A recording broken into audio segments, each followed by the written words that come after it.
Hello everyone, another Friday. This is chapter 6. We are already on chapter 6. I cannot believe it. This is going to be awesome. We literally just stopped where Summer's being attacked by the curse again. Also, I know it's hard to understand what a Lyasog is, the dragon that they're being attacked by. There's going to be a few creatures, obviously, that, I don't have, pictures of, but I will eventually. Just so that you guys know, the WE logs are basically just, dragon species. And if you did know that and you just didn't watch them, okay, that's fine. I'm not even, that's okay. It would just make,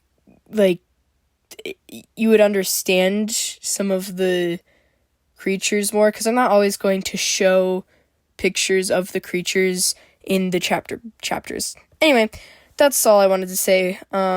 This is really just chapter 6 now. Alright, let's get into it. Chapter 6. Garashi got most of everyone out of the way, and he started going to Summer next. Summer heard the voices again. Kill the dragon! Feel my wrath burning! Are we hurting April? We'll be fine, right? Why is this dragon April will make you are we feel dying? better? Summer was on the ground, screaming in pain. She felt her horns slice her skin as they grew more, but her fire fizzled out. She felt April slowly rub her hand down her back. April grabbed Summer and rested Summer on her lap, but Summer felt as if her tongue was being ripped out. "You need to use your pain to protect the ones you love," the voice before said softly to her. Then he took half of her pain away. Summer growled with determination. "Thank you, I'll try," she said in her head. She ignored her pain and stood up, going on fire again. She didn't even notice her bloody nose. Summer nodded and went to help the rest of everybody leave. "Come get me, you beast!" Summer shouted. Then once it threw off Vex and Freya, it started after Summer. She threw up 2 naughty fingers and tossed fire at its eyes. Summer ran on all fours and used her tail arrow to pierce straight through its jaw. The flesh sizzled from her fire, and the dragon roared in pain. The Lyasog spit fire over the trees as Summer slid down its back, clawing at it all the way. She felt her pain pulse through her, but growled and ignored it. The Lyasog puffed its last bit of fire before falling, finally dead. "There," she huffed.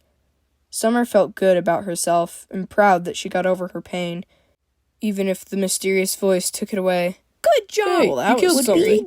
A good time to kiss someone. Ew, we're not kissing people. Is no drinking blood. Summer's head filled up. Then she took a moment to see what happened to herself. Summer had yellow, split tongue like a snake, extra spikes, and bigger horns. "Whoa," June said, looking at Summer in awe, instead of fear. Squish came over and looked much bigger. He sprayed a mist that healed Summer's wounds, but all of a sudden, a herd of Zektblug dragons came rampaging through. Zektbloods are zebra-based dragons. They sprayed their acid around and almost got April. "April!" Summer shouted. She tried to get her to safety, but the acid fizzled all over her. Or so Summer thought. Raxon ran in front to save her. "Raxon!" Motaro screamed. She went into her fox form and bolted across the field. She lifted him up onto a rock, then went back to normal. "Raxon?" she whispered. Raxon wheezed. "I'd rather die a hero than just a normal friend," he whispered, as his eyes rolled back in his head. "Just make sure Summer finds love, not like me," he breathed. Then his last breath. "Okay," Motaro whispered, wiping tears off her face. Motaro took a deep breath and sighed. "Are you okay, April?" she said, trying not to have a shaky voice. "I'm so sorry, Motaro. It's so sorry," April said softly, nodding. Then Summer ran up and hugged her. April ignored her demon scales and hugged her back. Summer saw Raxon's ghost, but he just smiled and nodded. "You tell Mataro she needs to just move on," he whispered. Summer bobbed her head and went back to hugging April. It was hard to sleep that night, especially for Summer. "Oh, gods, go to sleep, girlfriend. What was that I'm noise? hungry for I will blood. shove you up a Titan's nose if you don't go to sleep. Okay, Jeez, jeez, everyone shut up. Her mind raced around as she was getting used to her new snake tongue. April was sleeping with Squish. He was snoring. Nobody knew that April was going to change. "April, don't be scared. I want to talk to you," a voice echoed from her window. She slowly got up and looked out the window. There was a big, blue, elf-looking man waiting for her. "What are you?" she whispered tiredly, squinting her eyes. Well, I'm an ice demon, like all your friends," he said softly. But April didn't see his mouth move. Something on his chest did. "We need to check on April." Yes, you get to kill Please something. sleep already. What time is it? Go see April. Master, April's in trouble. Oh, no. Ooh, boy, go to April. not Come on, no because you love sleeping. her. Go to April. Oh, no. Summer's mind went quiet. She opened her eyes with confusion. Who said April was awake? She thought. Then she stood up and stretched. "Could I talk to you?" the demon asked. "I mean, are you not doing that right now?" Summer said, smiling sarcastically. "Please," he said, holding out a 3-clawed hand. Squish woke up and looked out the window. He purred and cooed and opened his little light bulb. April took Squish's light to see what was talking to her. He had blue skin, spiky shoulders, a tail with a blade at the end, 2-toed feet, dark swirly patterns on his arms, and stitches on his mouth and chest, with no shirt. Also, he had weird gray and teal eyes. I have no reason to trust you. And how do you know my name?" she said, getting annoyed. Squish growled and dropped down. He patted his tail on the ground, then jumped out the window. "Squish!" Summer whispered in surprise. The demon man caught Squish. Now you?" he asked. April then saw how he spoke. A mouth on his chest. Summer yawned and opened her door. Hurry! "Kill something. Faster to April. Trouble! Come on, flesh She body, go won't faster!" be alive for much longer. "Well, What? that's not... What kind of Don't worry trouble? the master." "You know, why don't I just come up there?" the demon said, putting Squish on his head. He climbed up to April's room next. April backed up and tried to look brave. "What's your name?" she said, realizing how tall he was. "I am Tunagi," he said softly, with a smile stretching on his chest. But he stopped when he saw how scared April was. Cool?" she whispered. They both heard a knock on the door. "Hey, April, it's Summer. Are you awake?" she asked. "Who is that?" Go in! He's there! Come on! She's tell her waiting. you Who is love this her. again? Summer listened to the first voice and went in. She only saw Tungnagi at first. She yelped and hit her head on the door. "Summer!" April shouted quietly behind him. Summer backed away. You can't hurt him. Please, calm down. Phew, she's Ooh, okay. he's big. How did he get in there? You're dead. Summer weaved past Tunagi and stopped in front of April. "Are you okay?" she asked calmly, trying not to catch fire. "Whoa, is that the Summer?" Tungnagi asked. Summer didn't know what to say, and her voices didn't help. "Sorry, I've been watching you guys for a while. I wanted to ask you something," he explained. "Summer, this is, Tunagi?"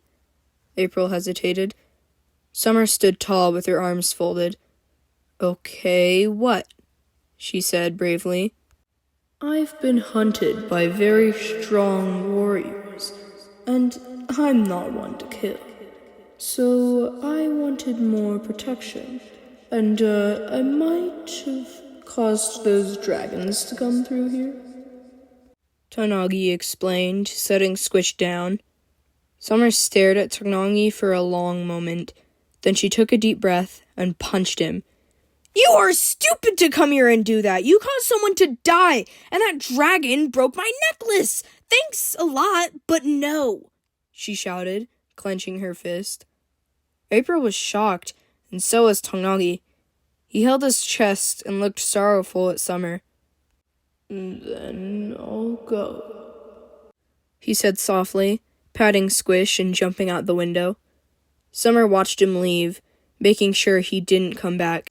Danger, April! Kill the demon! He's dangerous! Listen to us! Please, do this for Tanagi! Come on, Master, protect April! Summer's head boomed. She didn't do it quick enough, and Tanagi threw a poisonous spike at April.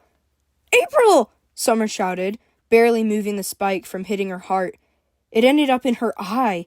She screamed out in pain and held her eye. "Coral! Freya!" Summer yelled, kneeling by April. "It's okay, I'm here, I'll figure it out," she said softly, trying to hide her panicked voice, but failed. Garashi and Freya ran in, followed by Coral. "It's a poison burst, we need to take it out," Garashi said sternly, looking at the spike. April shouted in pain as they ripped out the spike. Blood went out everywhere, and Coral quickly bandaged her eye. Kill him! Revenge! Kill it! Lie down for a while. Blood! Summer started to agree. She squeezed her fists and they caught fire. "An eye for an eye, then," she growled. Then Summer jumped out the window and ran after Tanagi. She completely went fire and pounded into Tanagi. "Who do you think you are?" Summer shouted. "You said you couldn't bring harm to anyone," she growled, driving her tail into his shoulder. He shouted in pain and tore Summer off of him.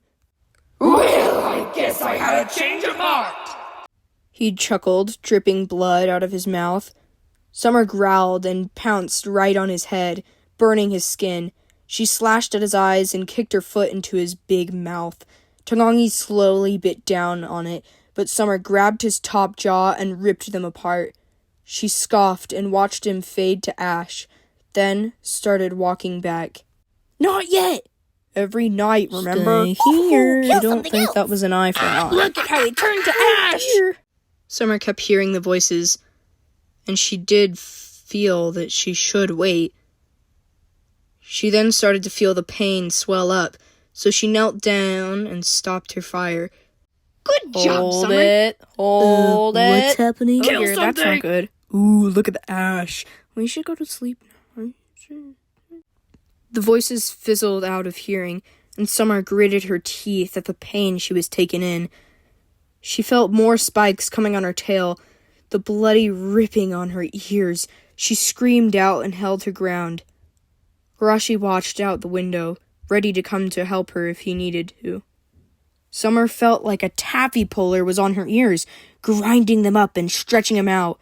Summer saw her fire sizzling out, so he ran to help her. "You two help April. Summer needs me too," he said quickly. Summer was covered in fire, and her face had blood smeared on it. Garashi blew a soft wind on Summer while approaching her. Summer felt Garashi coming and tried harder to tolerate the pain. Garashi put out her fire and knelt down in front of her. He watched and tried calming her down, but all of Summer's nerves started glowing. "Shh, you're doing great. Keep breathing," the weird voice said from before, and he found it helpful when he took half of her pain away. Scales continued slicing into her skin. Summer grunted and tried standing up. "Summer, careful, I'll help you," Garashi said softly. Summer could not feel her legs, but had Garashi holding her up. Summer looked at the pile of ash. but now saw a black and purple baby dragon slowly coming out to sniff the ash. "What is that?" Garashi whispered. The little dragon had a red necklace and red horns. It sniffed the ash, then looked at Summer with fright. It walked around the ash and yipped sadly, then spread out its wings and blew the ash into the wind. "Aw, poor thing," Garashi said. "That demon must have been its protector or something," he said, pointing at the dragon. Summer felt bad, so she limped over to it and let the dragon sniff her. "I could take care of you," Summer said warmly, looking at the collar. "Tomb?" she read. "You're a girl named Tomb. Very creative, Tongani," Summer mumbled. She pet Tomb and set her in her lap. Garashi walked over and scratched behind its ear. "Okay," he said. Then he picked her up and held a hand out for Summer. They went back to the mansion and settled in for sleep, and surprisingly, all the voices let Summer sleep. In the morning, Summer slowly woke up and all the voices immediately started talking. Look at your something. ears. I'm hungry. Where's April? Ooh, whoa, April's floppy alive? ears. They all said. Then Summer looked in the mirror to see that her ears were like demon ears now. They almost looked like cow ears. She walked through the empty hall, but stopped at April's door, which had June and Mataro trying to get in. "Come on, let us see her. We're her friends," Mataro said, with June holding her back. April said only to let Freya, Coral, or Summer see her. And the healers," the Minotaur guard said. What?" Summer said sleepily. Mataro lit up. "Wow, you look great!" she beamed, with June bouncing to give her a hug. "Hey, June," Summer said with a smile. "I missed you too," she chuckled. "Can I go see April?" Summer asked. "Please let me go too," June said, giving little baby eyes. "June, I'd love to let you, but..." She stopped and looked at the Minotaur in front of the door. "April said no," she said softly. June sighed and nodded. "Okay, Mataro?" Summer asked, grinning. Mataro grumbled and folded her arms. "Fine," she growled. And that is where we'll leave off. Is April dead? Is she on the brink of death? Will she die? Or is she a survivor? We don't know yet. Also, by the way, technically, Tongongi was there to murder people. He was just trying to trick them in general. That's kind of why his go-to plan was, okay, they denied me, I'm going to just start killing things. Except for, obviously, that didn't really work out. Also, everything else will be explained in further chapters. Just saying. Okay. Goodbye.